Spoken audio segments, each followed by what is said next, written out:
Future continuous. आज future continuous का class आप लोगों को दे रहे हैं। आपको बताएं, इससे पहले मैंने आपको प्रेजेंट और पास्ट पूरा कंप्लीट करा दिया है। लास्ट वीडियो में आपको मैंने फ्यूचर इंडेफिनिट दिया था। आज हम आपके लिए फ्यूचर कॉन्टिन्यूअस लाए हैं और दो टेंस के टॉपिक जो हैं और रह गए हैं, फ्यूचर परफेक्ट और फ्यूचर परफेक्ट कॉन्टिन्यूअस। उसके बाद आपको वॉइस पढ़ाएंगे, बड़े आराम से, बहुत ही अच्छी तरीके से आपको वॉइस पढ़ाए जाएंगे। तो आज आपको बताएं फ्यूचर कॉन्टिन्यूअस में पढ़ना क्या होता है। अच्छा, कॉन्टिन्यूअस का मतलब आप जानते हैं कि कॉन्टिन्यूअस का मतलब होता है आईएनजी फॉर्म। जहाँ पर कॉन्टिन्यूअस होगा वहाँ आईएनजी फॉर्म जरूर होगा। इसका मतलब जारी रहना है ना, उसी को कहते हैं रहा रही रहे। तो आज आपको बताएं फ्यूचर का मतलब होता है भविष्य, ठीक आगे का। कॉन्टिन्यूअस मतलब जारी रहना। इसमें क्या होता है इसमें आने वाले समय में कोई कार्य है वो जारी रहेगा, उसका समय, ठीक, कार्य का जो जारी होना होगा वो एक प्रकार से बिल्कुल सही तरीके से, और जैसे हम आपको एक सेंटेंस में बताता हूँ, जैसे लिखा है तुम मुझे उसके बारे में बताते रहोगे। अब देखिए, ये बात आगे के बारे में बताया है, ठीक, और भविष्य के बारे में बताया, और आप उसको जो है क्या करेंगे, बताते रहेंगे। मतलब ये क्लियर हो जाएगा कि भविष्य में आप ऐसा करेंगे। तो आज शुरुआत करते हैं फ्यूचर कॉन्टिन्यूअस की। जो बच्चे नए हैं वो सब्सक्राइब, शेयर और लाइक कर दें। मेरा वीडियो अगर आपको अच्छा लगता है तो ज़रूर आप शेयर, सब्सक्राइब, लाइक करें। आइए स्टार्ट करते हैं आज का बेहतरीन वीडियो। ठीक, देखते हैं फ्यूचर कॉन्टिन्यूअस। अब फ्यूचर कॉन्टिन्यूअस क्या होता है? सब्जेक्ट, विल, शैल, ठीक, उसके बाद में आपको बी लगाना है। जब आप बी लगाएंगे उसके बाद में आपको वर्ब की फोर्थ फॉर्म लगाना है, मतलब कि आईएनजी फॉर्म। उसके बाद में आपको लगाना है अदर वर्ड, ठीक।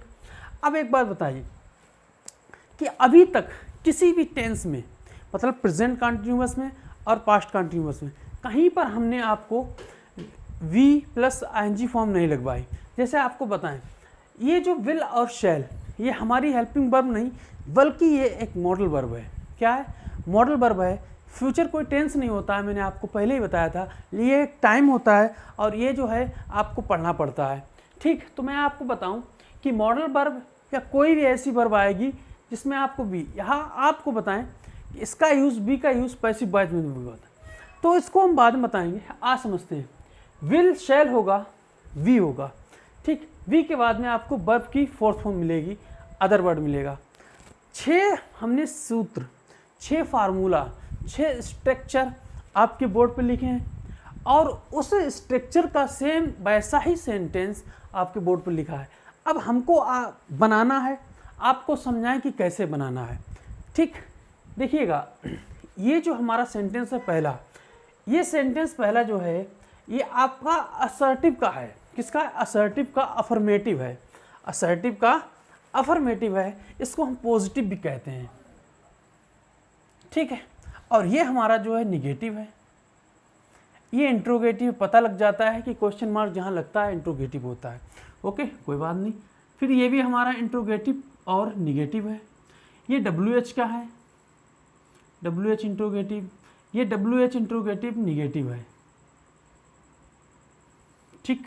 आइए स्टार्ट करते हैं सेंटेंस को बनाने के लिए। लिखा है सब्जेक्ट प्लस विल या शैल, फिर वी, फिर वर्ब की फोर्थ फॉर्म लगेगी और अदर वर्ड लगेगी।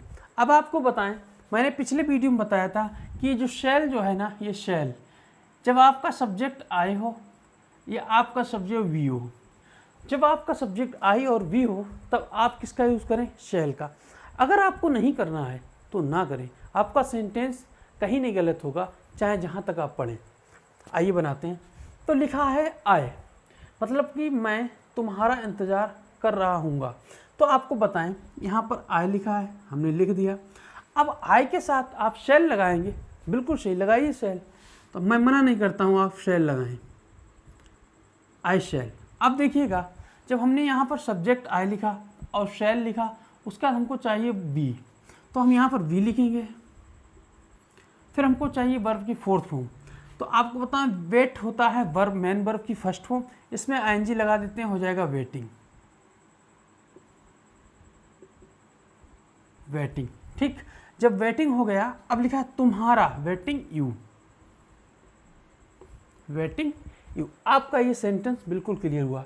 तो मैं आपको फिर बताऊं, इसकी इंग्लिश ये है और तुम्हारा की इंग्लिश ये आपका ऑब्जेक्ट है।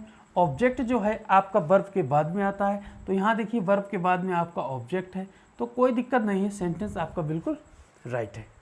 आइए नेक्स्ट क्वेश्चन को बनाने की पूरी कोशिश करेंगे और बन जाएगा। लिखा है सब्जेक्ट। अब मैंने आपको पहले ही वीडियो में बताया था, मतलब इससे पहले क्लास में, कि विल नॉट और शैल नॉट को हम क्या कर देते हैं। तो आपको हम बताएं, फिर से इसमें बता देते हैं। जो विल नॉट हमारा होगा वो हो जाएगा वांट, और जो हमारा शैल नॉट होगा वो हमारा हो जाएगा शेंट। ये हमने आपको पिछली वीडियो में बताया था। आइए कोशिश करेंगे बनाने की और बन जाएगा।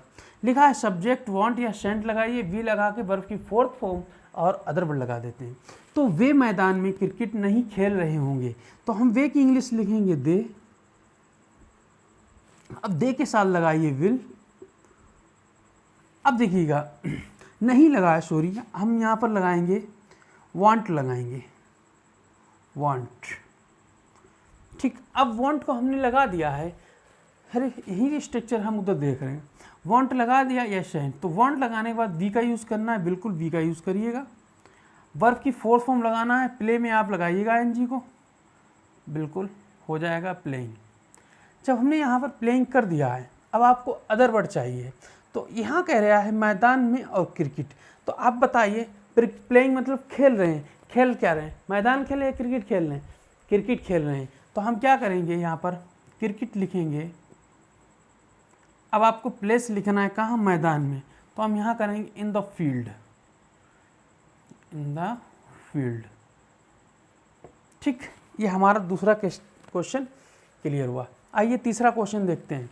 मैंने आपको पहले ही मैं आपको बता रहा था और आज फिर बता रहा हूँ कि जब कभी भी हिंदी के किसी भी वाक्य में क्या शब्द लगा हो, सबसे पहले क्या शब्द से अगर कोई हिंदी का वाक्य स्टार्ट होता है तो हम हेल्पिंग वर्ब को पहले ले लेते हैं।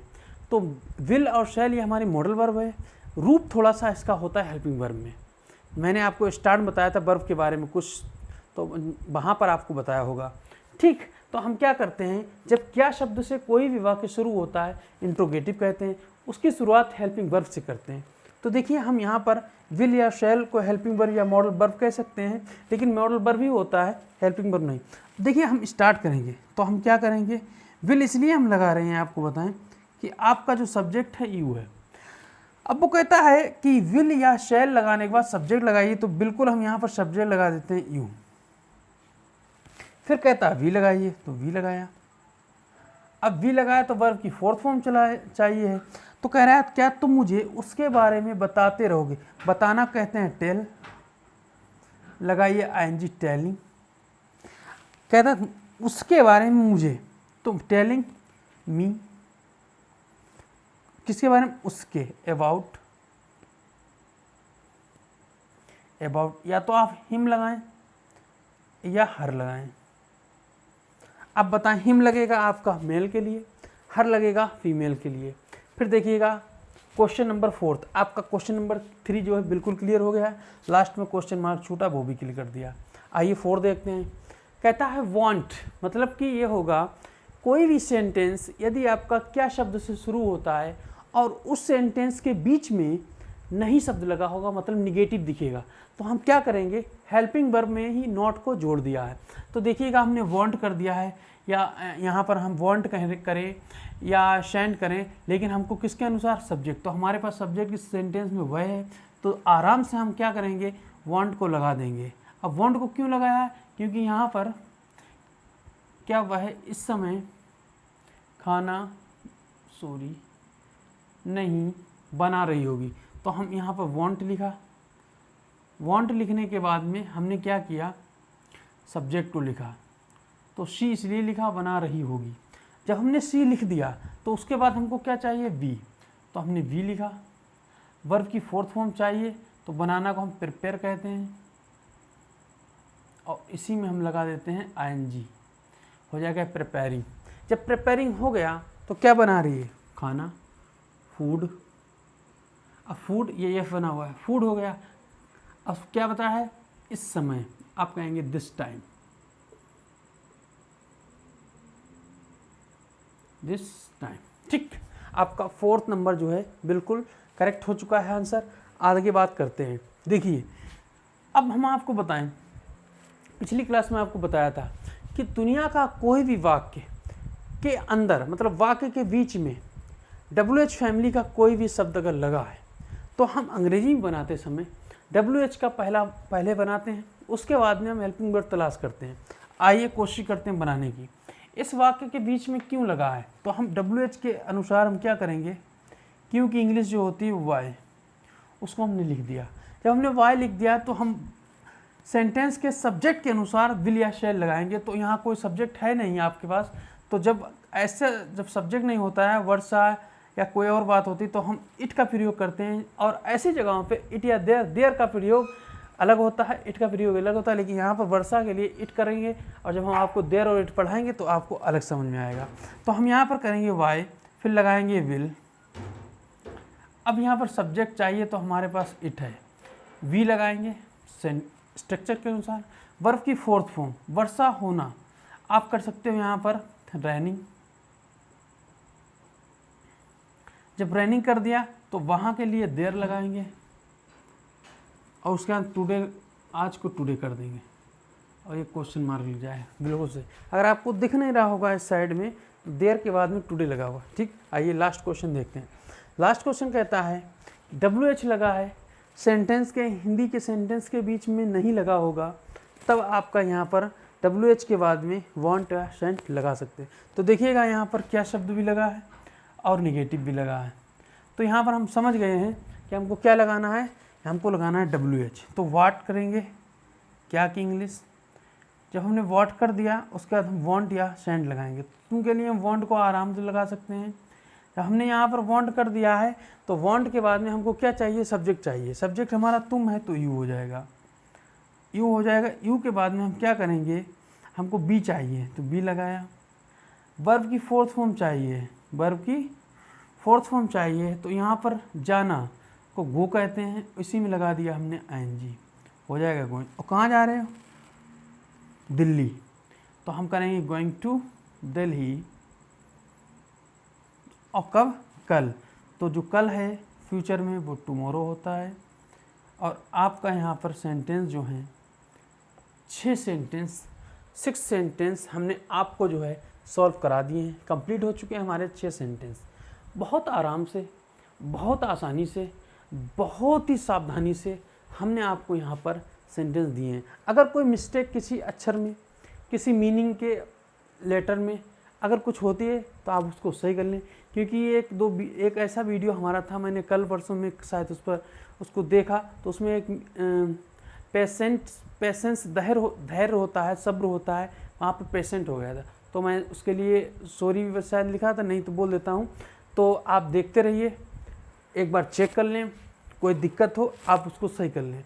कॉपी पर लिखने के समय आप एक बार इसको पढ़ लीजिएगा, उसके बाद समझिएगा किस तरह से आपको समझाया। इसी तरह से बिल्कुल ऐसा ही तरीका होगा आपको वॉइस पढ़ाने का। वॉइस के लिए आपको बताएं, बेसिक लेवल का पहला क्लास आपको देंगे बिल्कुल वॉइस पर, मतलब किस तरह से वॉइस होता है। खैर, अभी हम बात करते हैं किसकी, फ्यूचर कॉन्टिन्यूअस की। अगले वीडियो में फ्यूचर परफेक्ट की, और उसके लास्ट में जो वीडियो होगा टेंस का, वो फ्यूचर परफेक्ट कॉन्टिन्यूअस का होगा। फिर आपका हम वॉइस चालू कर देंगे, और आपको कुछ और भी हम क्लास देते रहेंगे। तो मिलते हैं अगले वीडियो के साथ, तब तक के लिए आप करें प्रैक्टिस और पढ़ाई करते रहिए, एग्ज़ाम की तैयारी करते रहिए। Okay, bye bye, thank you.